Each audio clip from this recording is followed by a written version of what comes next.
Season is here for the Focus Cup, of course, at the Donington Grand Prix circuit. Is where we begun the season back in April, and between the last two rounds, it's actually been the shortest gap between rounds all season long. It was only a few weeks ago that we were racing up in Croft. Of course, a very different style of circuit, and to be fair, conditions at the moment that seem pretty much like we're in the north of England. It is cloudy, it is cold at the moment out there, and the wind has certainly picked up. We've got 20 drivers taking to the grid, and once more it will be Lewis Clark taking yet another pole position, absolutely flying at the top of this season, looking for the crown. And well, I mean, at this point, might as well just hand it to him. He's been absolutely on fire this season, looking for yet another one. Obviously, won the championship last season. Has a 105-point championship lead, which I'm pretty sure is very, very nearly unassailable at the moment. Take a look. I'm pretty sure it's something around the 100 points you can get for a weekend. So in all likelihood, at this point, could well be grabbing the crown by the time we end this weekend. Still got two race ends weekend, as if we're racing over the entirety of it. We're racing today, and that is all over the weekend. Of course, you've got the race at this time, and then there'll be one right at the end of the day at 17:55. Just a 15-minute race, of course. You can see them working their way into the grid slots. This is from the assembly area. They've basically had their little warm-up lap. They'll get themselves in position, then we'll do the formation lap, which is when we'll get you the grid, and we'll go from there. Very excited to see how this one works out. 20 cars taking to the circuit. Again, always fantastically exciting, these races. I will say Lewis Clark had pole position though by 1.1 seconds over Jonathan Baker, so in all likelihood could well be running away with things. The pack behind that though, pretty close. Did notice in qualifying, whilst first and second a fair way clear of everyone else. Once you get into sort of like the 1 minute 59s, that's where we start seeing the grid be very, very close on times where a couple of tenths separates a whole host of positions. Speaking of positions, they are all in position to start their formation lap and work their way round. Once the marshals give the green flag at the back, the formation lap will indeed begin. And Lewis Clark will be able to lead the field round and get ourselves prepared for the first race of the day. Again, it'll be Clark and Baker on that front row, of course, as we begin the race. Actually, no, it is indeed. The race has indeed begun. So straight down into the first corner then. It will be Lewis Clark leading from Jonathan Baker and Jamie Good. As we head down in, Lewis Clark has had an excellent start there. It's a bit of a longer hole than we were expecting. A bit of contact in the background there as the 27 cuts across the nose of those behind. That's Ian Graham just trying to make some moves as we head down into the inside at turn one. But a fantastic start once more from our champion leader, Lewis Clark, running down the hill towards the old hairpin. Absolutely flying. Slides the rear end in as you expect, heading down into that first time down to the old hairpin. A few drivers off the rear end of the train having a couple of struggles down at Redgate. As we work our way up the hill towards McLean's and Coppice. Good start, of course, but look at that there. The number 30 of Good just attacking the rear end of Baker for second position. Battles obviously up and down. Big slide coming in there. I believe that might have been War, just struggling a little bit there, getting the grip of the rear end as they head their way through McLean's. Now onto the backstretch, then onto the Starkey straight, of course, down to the Foggett ES. And of course, is our champion running away at the moment, pulling out probably about 3-4 tenths of a margin. But of course, the slipstream will be coming in quite strong here. This is where they're working into a slight headwind down into the Foggett ES, and then of course down into the Melbourne hairpin. Any opportunity for the overtake and they will absolutely pounce, but it does seem as though our race leader has enough of a margin at the moment to keep the rest at bay. It's 5 for the race lead, and look at the groupings behind. My goodness, some big sends coming in here as we've got the number 30 there of just trying to make some moves. They're all trying to find their way past in the background. It's not super easy. It's a 38 of Casino. You've got Lincoln involved in this. You've got the number 27 of Graham. Big send down the inside outside coming in from McCann as they head their way into the final corner. All the battle for 6th position at present as they head back out onto the start-finish straight. The top 5 are absolutely clear and away from the rest of the field. It's Clark leading from Baker, from Good, from Hall and from Watts. That's the top 5 grouping that's been able to pull themselves away from the rest of the field. We saw that big move from McCann to the inside of Casillo, and of course Graham just ahead of all that in the battle for 6th position. Brown, War, Vice all kind of embroiled in that fight for 6th on back. Bit of a slide there coming in from the number 10 of Baker in 2nd position, really starting to feel the pressure from that Power Max car that Good's got, and up the hill they're going to go towards the Schwantz curve and then into McLean's. Inside look through Schwantz, outside look through McLean's. It's going to be the 10 to hang on as Baker's just about got the measure as they crest the top of the hill. Up towards Coppice now. Good's just having to settle behind.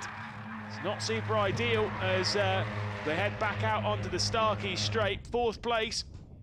That's Hall behind, of course. Richard Hall in the 99.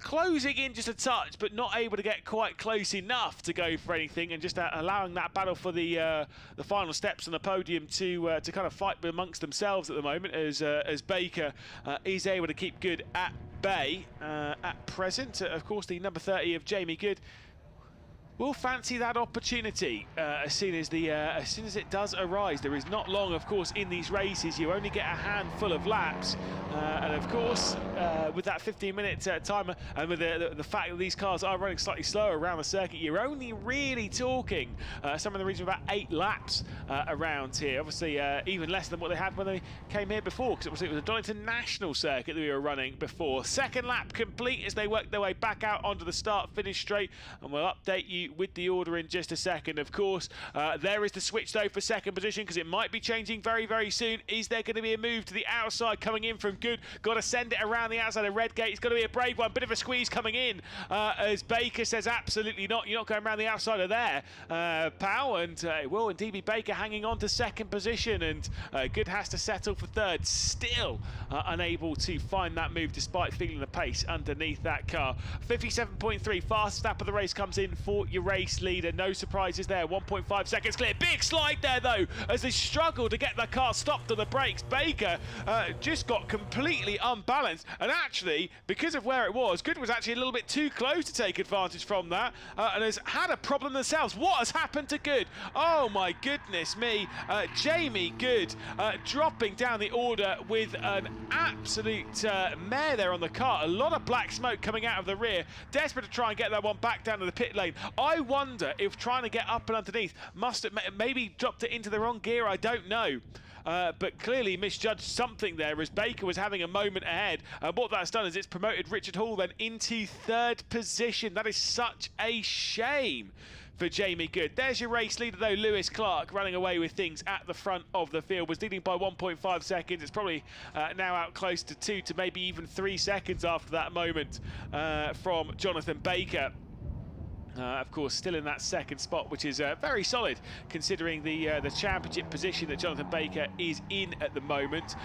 In 3rd position at the moment, Ian Mitchell, who's not here, or as far as I'm aware, anyway, and so should be moving up then into 2nd in the standings with the qualifying and the race at foot.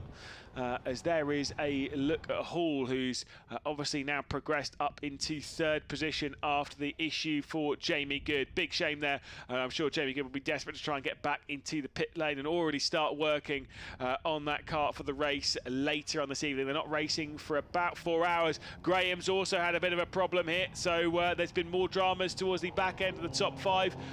In the middle of the top 10, Graham obviously down. That is at the Fogarty S as far as my eye tells me. I'm not 100% sure on that one, but either way, straight down the escape road and stationary they are as we now stare at Baker working their way through the old hairpin. This is where the big moment was just a lap ago, and it is Jonathan Baker hanging on to 2nd position at present. We'll see the order from those behind. It is Clark, of course, leading by 3.9 seconds now. Baker, then Hall, then Watts, then McCann, Brown, Casillo's dropped back a couple more positions. Then we've got War, Weiss, and Walton all dropping down into the pit lane. Then I believe that is the number 9, the other Walton, of course. So that is interesting to see. It's the... Oh, no, it's not even that. I think it might even be... No, I was going to say, no, I'm not going to commit. I was going to say it was number 4, but I don't know. It might be Winter. It is number 4. I can read now. Is indeed Adam Winter, who's been into the pit lane. That'll be a retirement from the race, trying to get straight into Parc Fermé there as you come to the end of pit lane at Donington Park. So...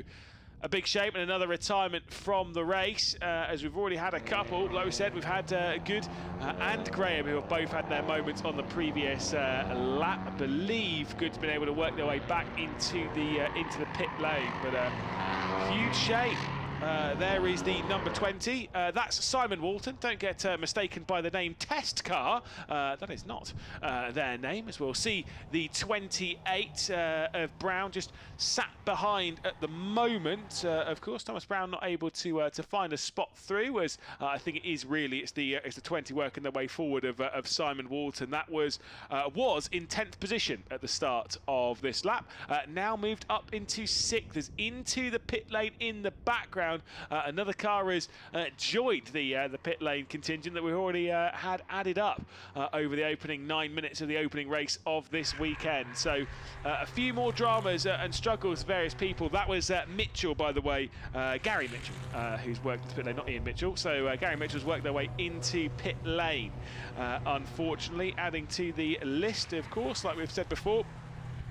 Winter was the other one. Adam Winter was the other one who's in the pit lane. And I don't actually have a note that either Good or Graham have been in pit lane, but I do believe they're both out of the race.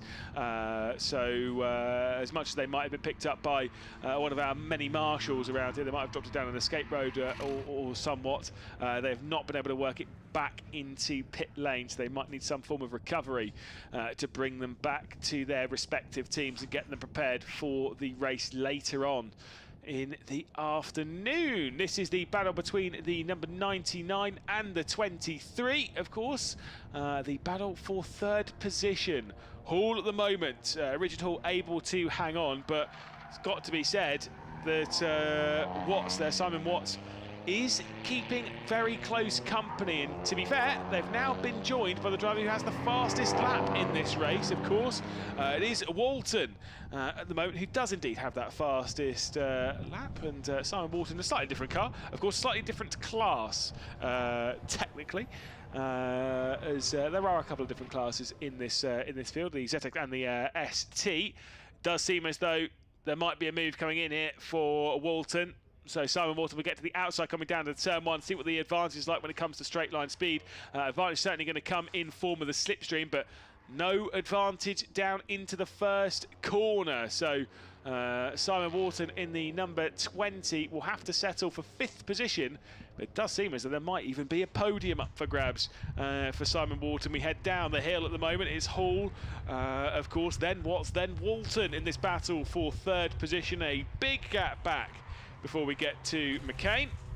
I don't believe anyone came into pit lane that time, so at least there is the positives on that. Confirmed, by the way, from race control. Oh, never mind. Someone's going into pit lane, but the wrong way. My goodness, that's the 29 of Richards, if I am not mistaken.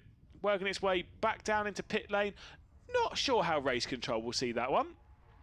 That's not normally the way you want to be entering pit lane, but then again, I will say, because of some of the rain that we've had, not overnight, but like over the last couple of days, the grass will be quite wet. So even if you're out on that grass, it can actually be quite hard to find any traction out there. I said Richard, by the way, Rickaby, Darren Rickaby, I believe it might be. As with 3 wide here, oh my goodness, that is a big send to the outside coming in from the number 20 of Simon Walton, who's gone from 5th up to 3rd position with an unbelievable send to the outside as they get their way into the fog at ES.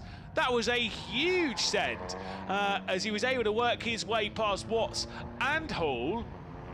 I don't even know where that came from. Must have been an incredible drive of Coppice and straight through on the pair. And to be perfectly honest, I don't even think Hall or Watts were particularly aware as to what's happened between them. That's absolutely incredible. Richard Hall then dropping down into 4th position, and Simon Watts dropping down into 5th, as there is the switch for 2nd position, courtesy of Walton making that move. So a huge amount of progress from the driver with the fastest lap of this race.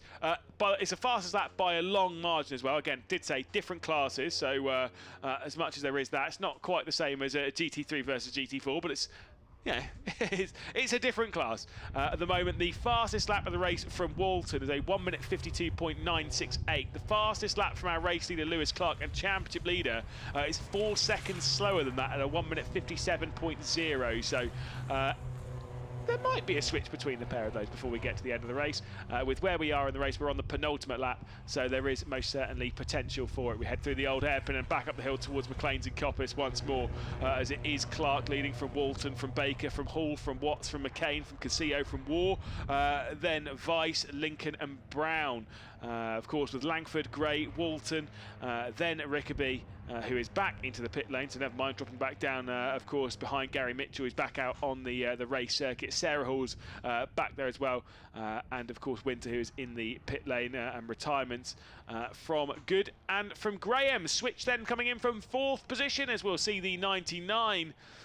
It's going to hang on. Richard Hall is able to hang on and keep Simon Watts at bay in that battle for 4th position at the moment. We're on the penultimate lap of the race, and you can see the battle brewing for the race lead. Shouldn't be too much of a battle though, as to the outside comes Walton, and there is the switch for the race lead. So again, different classes, but that is a very impressive drive from Mr. Test Car, as it says on the side of the car.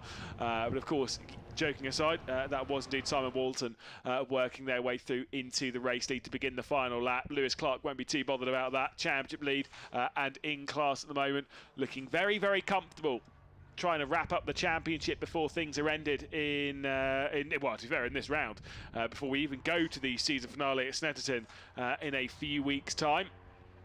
Could well be all sorted at the end of this afternoon. 50 seconds left to go on the clock, so we are in that final moments of this race. The final battle's brewing, as you'll see the battle here for 4th position. Hall and Watts continuing their fight into the old hairpin. They're going to go. It's not the only place there's battles on this grid. There is plenty more. I did see that Brown and Lincoln in 9th and 10th position were separated by half a tenth of a second as they crossed the line. Brown making up a couple of positions on that lap, and Vice dropping down a couple. Are there problems coming in then from Walton, who's dropped back behind Lewis Clark? Maybe there's a couple of struggles for his car, and it does seem as though Lewis Clark's now back in prime position to win yet another race. I mean, it didn't really matter too much for his championship, but still, that is a big shame. I don't know what's happened to the 20 there. It seems like a complete loss of power at the moment. I'm sure they'll investigate that one. I just say test car on the side. Maybe that is for a reason, as they head out of the fog at ES, up and over the crest and down into the penultimate hairpin on the circuit. It's lost an awful lot of power, has Simon Walton's car, as they're really struggling to find out what's gone wrong with it. Only a few more corners left, so it's not going to be too much of a drama, but it certainly seems to have lost an awful lot of power, which it was showing time and time again through the race. It just set its fastest lap of the race at 151.268, much quicker than anywhere else, and yet still, out of all of that, Lewis Clark, the championship leader, is going to take yet another victory here, moving one step closer to the 2024 title. Was into the pit lane straight away. Simon Walton's going to go. Lewis Clark wins yet again here at Donington Park, and across the line behind, it will be Baker in 2nd position. 3rd will go the way of Richard Hall. 4th will go the way of Simon Watts as well. All the other ones will filter across the line just behind. And there's even more drama. Brown, who was running in 9th position, is off the road and by the marshal post. So clearly there's been something embroiled in that fight. Brown was quite close to the likes of Lincoln and Vice. Of course, I did say that Brown had worked their way up into 9th position on the previous lap after making 2 moves on the penultimate lap of the race. Unfortunately, that car is done. for this race on the final lap. My goodness, had a few bits of drama when it comes to retirements and such in the race. And you can see there already in the background conversations as Walton is having a little bit of a chat with potentially team, potentially mechanics, maybe even someone else as well, as they're obviously probably a few questions as to why that car struggled on that final lap of the race. But alas, down to the end of pit lane, into the lane it will go. Casillo, by the way, from 8th position, has received a penalty from race control. I'll update you with what that is in just a second. As we can see there, Lewis Clark, left-hand side of your shot, thumbs up. Of course, coming in from Jonathan Baker. It was a black and white flag for exceeding track limits, so I don't believe there actually would have been a penalty for Casillo. I think it was just a warning, the black and white flag being the warning. But nice thumbs up there from Jonathan Baker, who will be moving up, I believe, to second in the championship, ahead of Ian Mitchell after that qualifying and that race as well. But nowhere near to the rear end of Lewis Clark. I'll talk you through the results from the first race of the weekend. Of course, Lewis Clark taking the victory with Baker in second position. Walton is still classified as third position, interestingly enough. And Richard Hall will be fourth, but obviously third in class.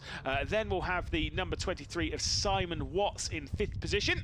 Of course, in sixth, it'll be McCann in the number 64. So Mark McCann grabbing sixth position. The 22 of War. Casillo, despite getting that the warning from race control, still able to hang on to 8th position, with Lincoln and Vice rounding out the top 10. Had Langford, then Gary Mitchell, of course, who was running across the line in 12th position in that number 25 car. Then we'll have Gray, then Walton, of course, Simon Walton. That will be Katrina. Oh, no, never mind. I'll get my numbers right. My goodness me. It will be the number 9 of Walton, and then Sarah Hall in 15th position, before we'll get Brown, who retired on the final lap of the race, Rickaby, then Winter, then Good, then Graham, all in the pit lane, all basically retirements from the race. So a big shame for some of those drivers. Did see a few issues throughout the entirety of the race, and a few issues for the marshals to clean up as well as they marched their way up to tidy up the race circuit. Straight away, someone's knocked a bollard over. My goodness. There is some pretty intense racing around Donington Park in the Focus Cup, so no one's particularly too surprised when those dramas happen. But like I say, big questions as to what happened with Simon Walton and that car. A lot of questions for all the drivers, a lot of questions for all the mechanics to be dealt with before we go racing once again at 17:55, a bit later on this afternoon. Join us there, and we'll see if Lewis Clark can take another one. See ya.